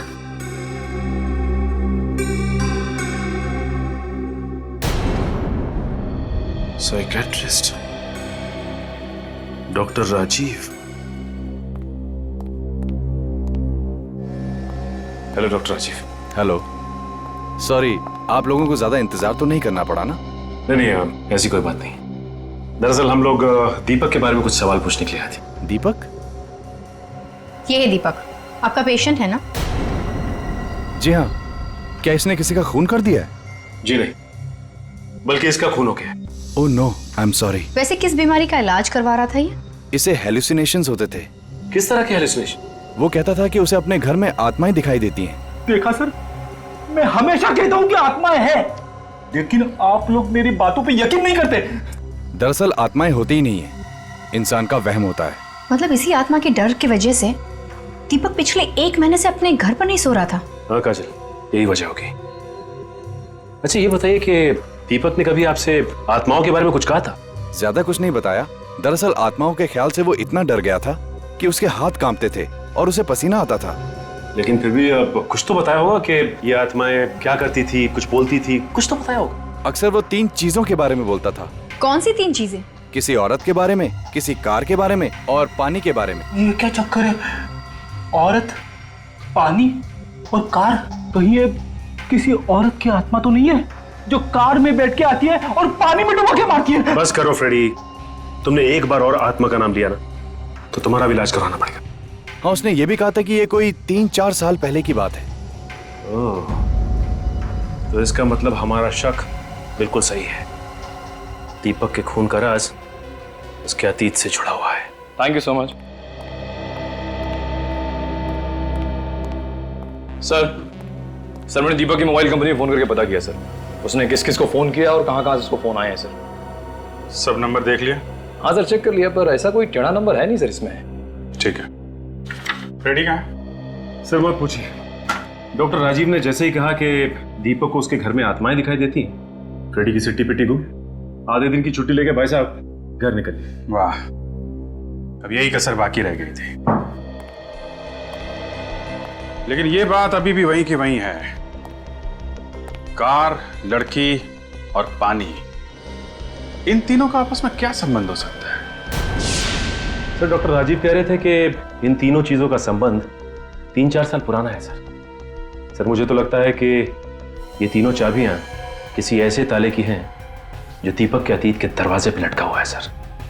ये दीपक 3 साल पहले यहाँ आया था ना रहने के लिए, तो हो सकता है ये खूनी उसका कोई पुराना दुश्मन हो जो 3 साल से उसे ढूंढ रहा था बदला लेने के लिए। और जैसे ही दीपक का एड्रेस मिला उसने ये आत्माओं का खेल खेलना शुरू कर दिया और मौका मिलते ही उसकी जान ले ली। उस आदमी का पता चला जिससे उसने घर खरीदा था? मिला वो? सर,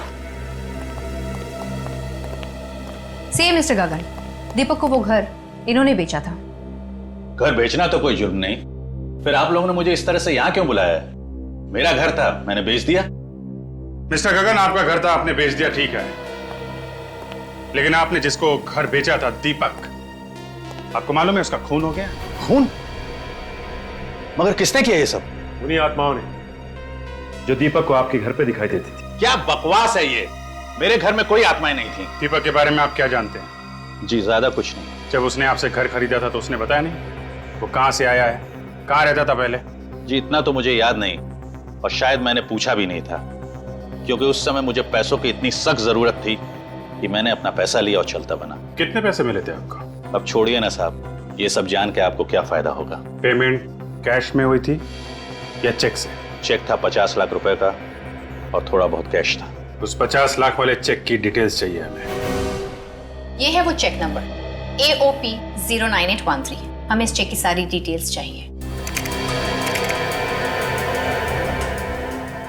सर, आप लोगों की इंफॉर्मेशन एकदम करेक्ट है। ये चेक मिस्टर दीपक ने ही इशू किया था 3 साल पहले। लेकिन इतना सारा पैसा दीपक के पास आया कहाँ से? ये चेक इश्यू होने से 5 दिन पहले ही किसी ने ये पैसा उसके नाम ट्रांसफर किया था। मगर किसने? बेली का अकाउंट है, अकाउंट नंबर MKR 1097612। ये अकाउंट है किसके नाम पे? सर, अब ये तो आपको मनी मीडिया बैंक से ही पता करना पड़ेगा, क्योंकि ये अकाउंट वहीं का था।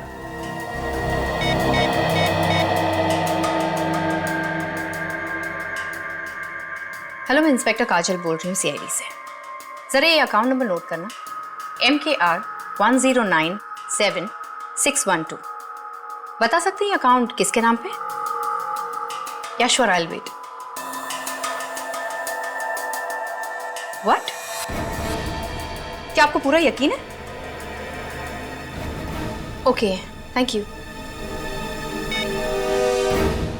क्या होगा सर? ये अकाउंट भी दीपक के नाम पर है। क्या दीपक ने नया घर खरीदने के लिए अपने एक अकाउंट से पैसे निकाल के दूसरे अकाउंट में डाल दिया? इतना ही नहीं सर, इस अकाउंट में पैसे ट्रांसफर होते ही उसने अपना दिल्ली वाला अकाउंट बंद करवा दिया। ओह, अब समझ में आया। ये सारा का सारा चक्कर दीपक की पुरानी जिंदगी से जुड़ा हुआ है। एक काम करते हैं, इस मनी मीडिया बैंक से पता करते हैं कि ये दीपक दिल्ली में रहता कहां था। 3 साल पहले ये दीपक यहीं पे रहता था ना? जी हाँ, वो पेइंग गेस्ट था। कितने समय तक रहा वो यहाँ पे? यही कोई 6-7 साल से। क्यों, क्या किया उसने? किसी ने दीपक का खून कर दिया। What? ये तो बहुत बुरा हुआ। आपको किसी पे शक है? जी नहीं, 3 साल से तो मैं उसके टच में ही नहीं हूँ, और मुझे तो ये भी नहीं पता कि वो है कहाँ। क्या दीपक ने आपको बताया कि वो मुंबई जा रहा है? जी नहीं, वो तो एक दिन अचानक ही गायब हो गया, बिना बताए चला गया। किस दिन की बात है? 13 नवंबर 2008। वो तो अपना सामान भी नहीं लेके गया और उस महीने का किराया भी नहीं दिया। उसका सामान देख सकते हैं हम लोग? जी नहीं, 1 साल तक मैंने इंतजार किया और फिर उसका सामान फेंक दिया। फिर कोई बात नहीं। जब दीपक यहाँ पे रह रहा था तब उसकी किसी के साथ कोई झगड़ा वगैरह हुआ था? जी नहीं, दीपक तो बहुत अच्छा लड़का था। उसका कोई दोस्त आता था यहाँ उससे मिलने के लिए?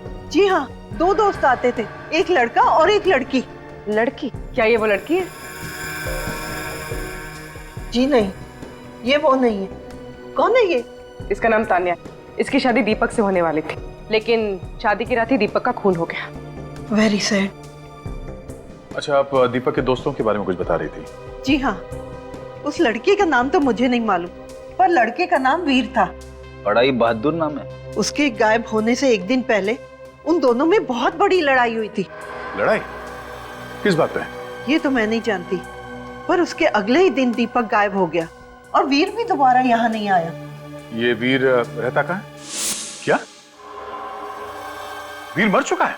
3 साल पहले 12 नवंबर, वो मनहूस दिन जब मेरा बेटा हमेशा हमेशा के लिए इस दुनिया से चला गया।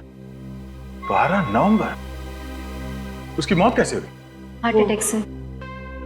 हार्ट अटैक से? इतनी कम उम्र में हार्ट अटैक? हाँ, वो दीपक से मिलकर वापस घर आ रहा था।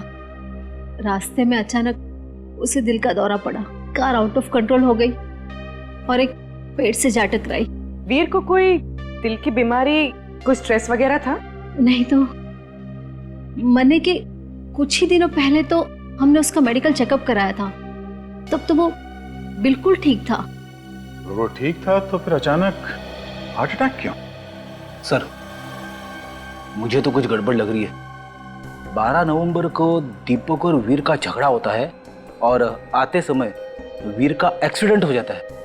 फिर 13 नवंबर को दीपक बिना किसी को कुछ बताए बंबई भाग जाता है। कहीं वीर के खून में इस दीपक का हाथ तो नहीं है? नहीं नहीं, दीपक तो वीर का बहुत अच्छा दोस्त था, बल्कि भाई से भी बढ़कर। उन दोनों का झगड़ा किस बात पे हुआ था? झगड़ा? वीर ने तो इसके बारे में हमें कुछ नहीं कहा था। हाँ, कहता भी कैसे? इससे पहले कि वो घर पहुंचता उसका एक्सीडेंट हो गया और अगले दिन दीपक गायब हो गया। अच्छा, वीर और दीपक की एक और दोस्त थी, एक लड़की, मालूम है आपको? वीर तो लड़कियों से बात करने में भी शर्माता था, उसकी कोई लड़की दोस्त तो थी ही नहीं। आप जानती हैं इसे? जी नहीं। दीपक काम क्या करता था? रियल ग्रुप कॉर्पोरेशन में एम्प्लॉय था। अरे तुझे पता है उस कपड़े की दुकान पर सेल लगी है? हाँ। अरे मत पूछ, हर तरह के कपड़ों पर सेल है। Excuse me? Skirt, sari, jeans, मेरा तो मन कर रहा था पूरी दुकान खरीद लूं। पूर्वी, इस सेल वाली दुकान की एड्रेस लो। हाँ। ये क्या बदतमीजी है? काम के वक्त ऑफिस के फोन पर टाइम पास नहीं करना चाहिए। ये तुम कौन होती है समझाने वाली? हम लोग सीआईडी से। सीआईडी से? मैनेजर कहाँ है तुम्हारा? प्लीज मैडम, सर से शिकायत मत करिएगा। मैनेजर कहाँ है? सर तो अपने केबिन में होंगे। सर, मैडम मैडम प्लीज मेरी बात तो सुनिए मैडम।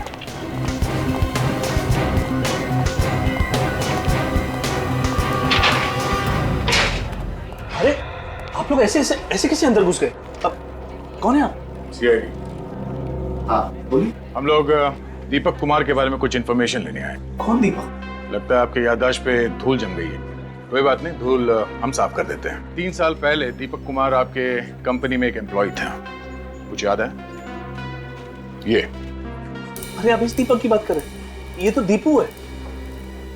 बड़े अफसोस के साथ आपको ये कहना पड़ रहा है कि किसी ने आपके दीपू का खून कर दिया। क्या? दीपू का खून हो गया? हाँ, और खूनी की तलाश में हम लोग यहाँ तक आए हैं। पर उसका खूनी आपको यहाँ कैसे मिल सकता है? दीपक के खून का राज उसके अतीत में है। देखिए, दीपक मेरा जूनियर था और मुझसे ज्यादा करीब से तो हितेश उसे जानता था। ये हितेश कौन है? हितेश दीपक का कॉलेज का फ्रेंड है। दोनों ने यहाँ पे साथ में ही नौकरी शुरू की थी। ये हितेश अभी भी यहाँ काम करता है? जी हाँ। बुलाओ। Sure sir. सपना, हितेश को अंदर भेजो। सर आपने बुलाया? या हितेश, ये लोग सीआईडी से। दीपक का खून हो गया। क्या? दीपक का खून हो गया? सवाल है। खून के बारे में सुन के अच्छे अच्छों की जुबान लड़खड़ाने लगती है। एक काम करो, पानी पियो।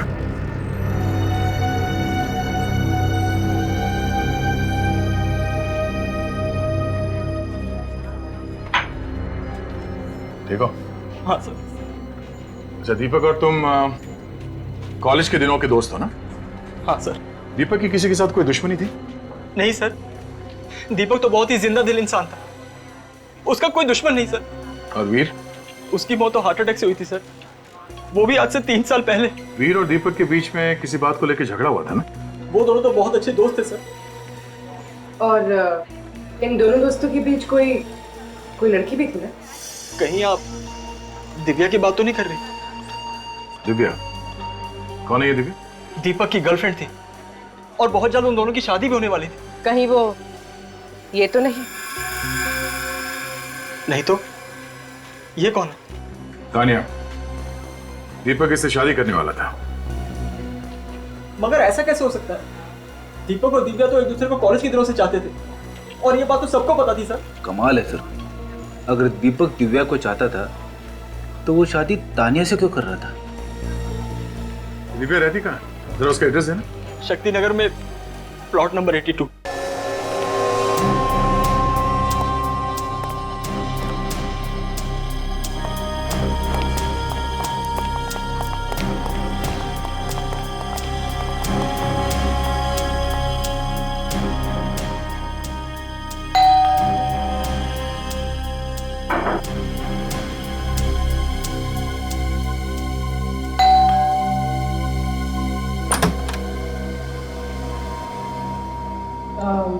दिव्या जी?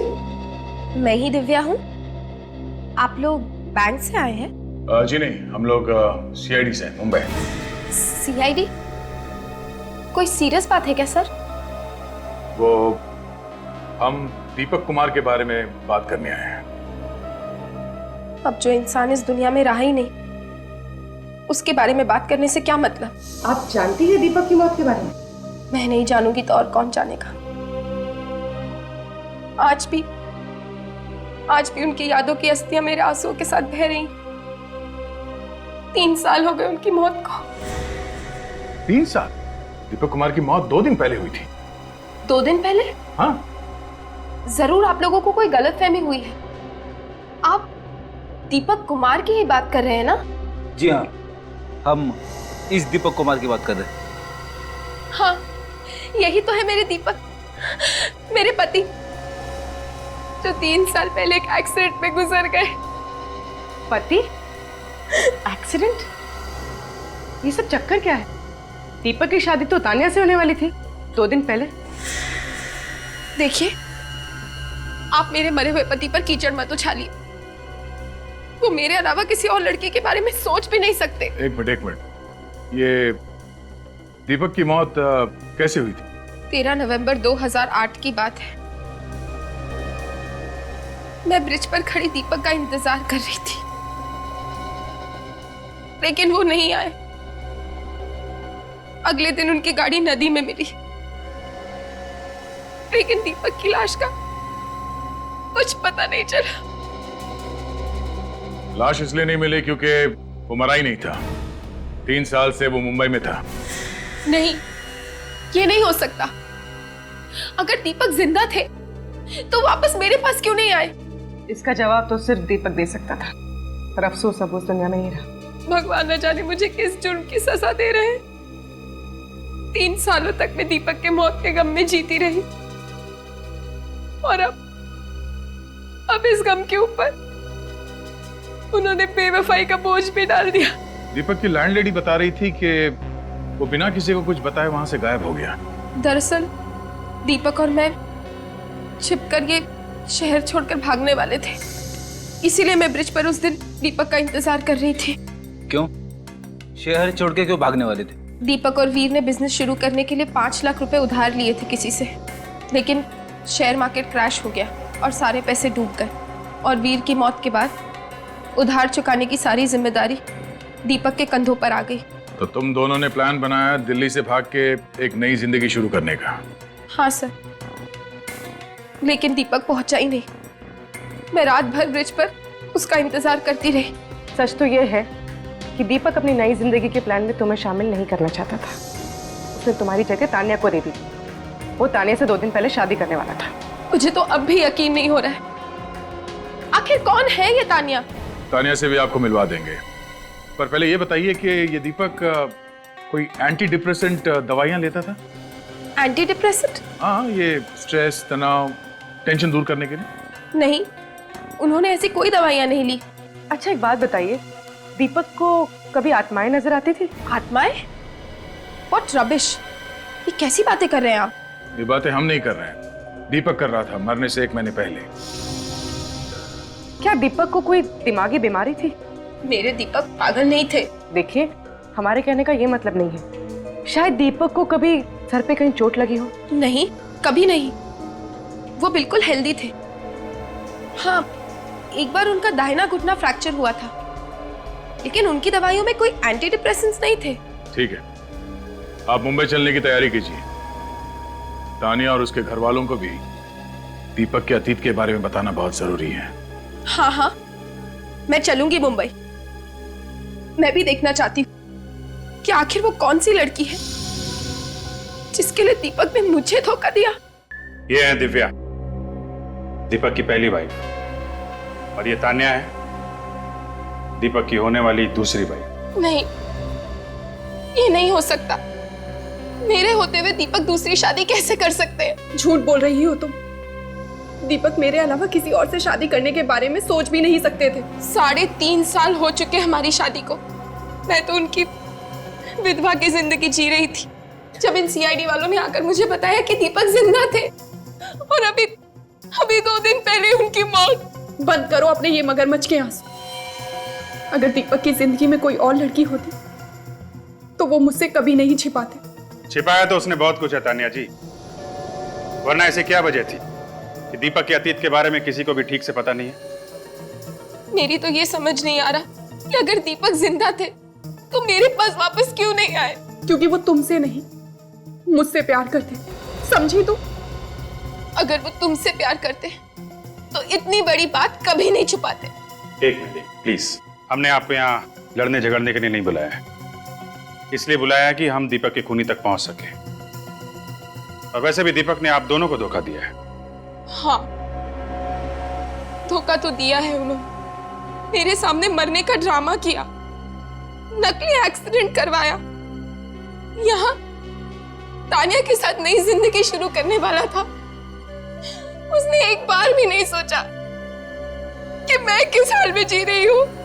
मैंने भी एक पतिव्रता बीवी की तरह उसकी हमेशा सेवा की। जब उसका घुटना टूट गया था तो उसकी दिन रात सेवा की, उसे पैसे भी देती थी और उसने मेरे साथ भी ऐसा की। मैं तुम्हारा दर्द समझ सकती हूँ। उसने हम दोनों का दिल तोड़ा है और शायद इसी बात की सजा दी है उसे भगवान ने। आप दोनों को किसी पे शक है? कौन मार सकता है दीपक को? ये तो मैं नहीं जानती, लेकिन मैं इतना जानती हूँ कि मैं निर्दोष हूँ। मुझे भी इस बात का कोई अंदाजा नहीं, लेकिन जितनी जल्दी हो सके आप दीपक के कातिल को पकड़ लीजिए। हम लोग अपनी पूरी कोशिश कर रहे हैं। फिलहाल अभी आप लोग जा सकते हैं, जरूरत पड़ेगी तो आप लोगों को दोबारा बुलाएंगे, प्लीज।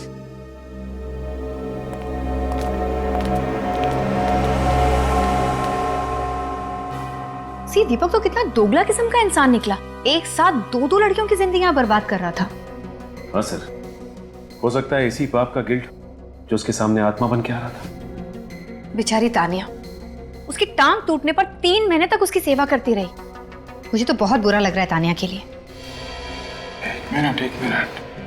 हाँ, एक बार उनका दाहिना घुटना फ्रैक्चर हुआ था। जब उसका घुटना टूट गया था तो उसकी दिन रात सेवा की। माय गॉड, क्या हुआ सर? खूनी का पता चल गया।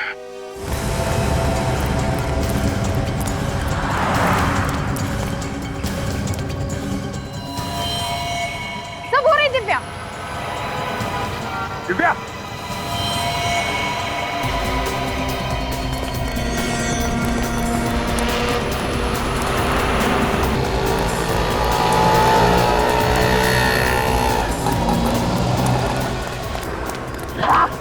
हाँ? मैंने क्या किया है? दीपक का खून किया तुमने। क्या बकवास कर रहे हैं आप? मुझे फंसाने की कोशिश कर रहे हैं आप लोग। दिव्या जी, दीपक का घुटना सिर्फ एक बार टूटा था, सिर्फ एक बार। हाँ तो तानिया को कैसे पता चला कि उसका घुटना टूटा हुआ है? आपको कोई गलतफहमी हुई है। उसका घुटना 2 बार भी तो टूट सकता है। नहीं। अगर उसका घुटना 2 बार टूटा होता तो फॉरेंसिक से हमें पता चल जाता। उसका घुटना सिर्फ एक बार टूटा है, वो भी 1 साल पहले। और आप 3 साल से उसे मिली नहीं, तो फिर आपको कैसे पता चला है? सच तो ये है कि 3 साल से दीपक का पीछा कर रही थी। सब जानती है, दीपक को भी इसी ने मारा है। नहीं किया मैंने दीपक का खून, छोड़ मुझे।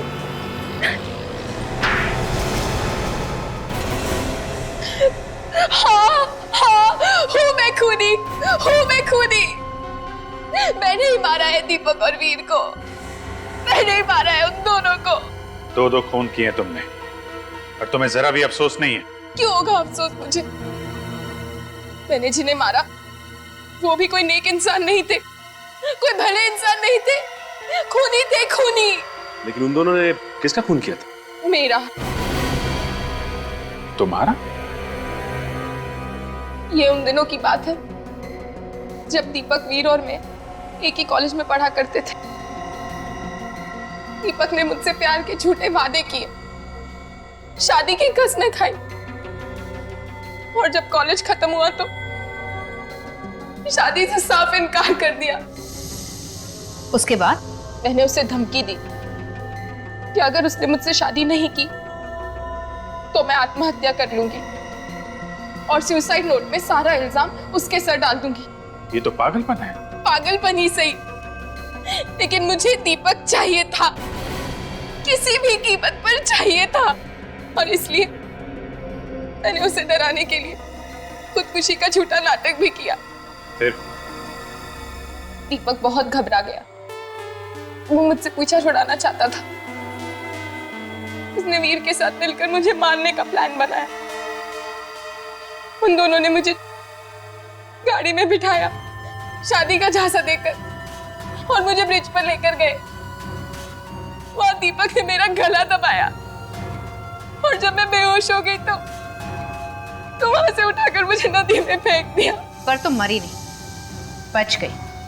हाँ, भगवान का हाथ था मेरे सर पर, बचा लिया उन्होंने मुझे। लेकिन उसके बाद मैंने तय कर लिया कि मैं दीपक और वीर दोनों की जिंदगी नर्क बना दूंगी। और तुमने आत्मा बन के दोनों को डराना शुरू कर दिया। हाँ, वीर को हार्ट अटैक आया क्योंकि उसने मुझे अपनी गाड़ी की पिछली सीट पे बैठा देखा। और तुमसे डर के दीपक भाग के यहाँ आ गया। हाँ, बहुत दिनों तक मैं उसे ढूंढती रही। फिर मुझे पता चला कि वो यहाँ है। मैं उसे ढूंढती हुई यहाँ आ गई और उसकी शादी में भी पहुंच गई। वहां वो मुझे देखकर बेहोश हो गया। और फिर जब तानिया कमरे से बाहर गई तो तुमने मौका देख के उसका खून कर दिया। क्या बात है बेटा? दीपक की तबीयत ठीक तो है ना? मुझे तो बहुत फिक्र हो रही है डैड। दीपक को अभी तक होश नहीं आया है। नहीं बेटा, घबराने की कोई बात नहीं है। डॉक्टर ने कहा है ना, कल सुबह तक उनको होश आ जाएगा। I hope so dad. तुम चाहो तो थोड़ी देर आराम कर लो, मैं दीपक जी के पास बैठ जाता हूँ। नहीं नहीं डैड, आप रहने दीजिए। मैं बस वॉशरूम जा रही थी, बस मुझे 5 मिनट लगेंगे। ओके बेटा, ठीक है।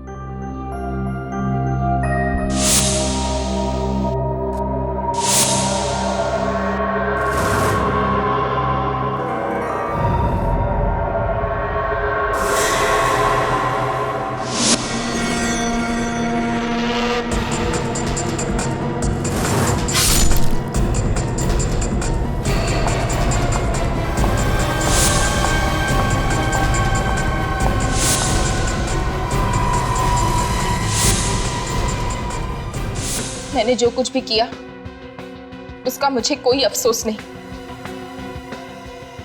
लड़कियों के नाजुक दिलों से खेलने वाले का यही अंजाम होना चाहिए।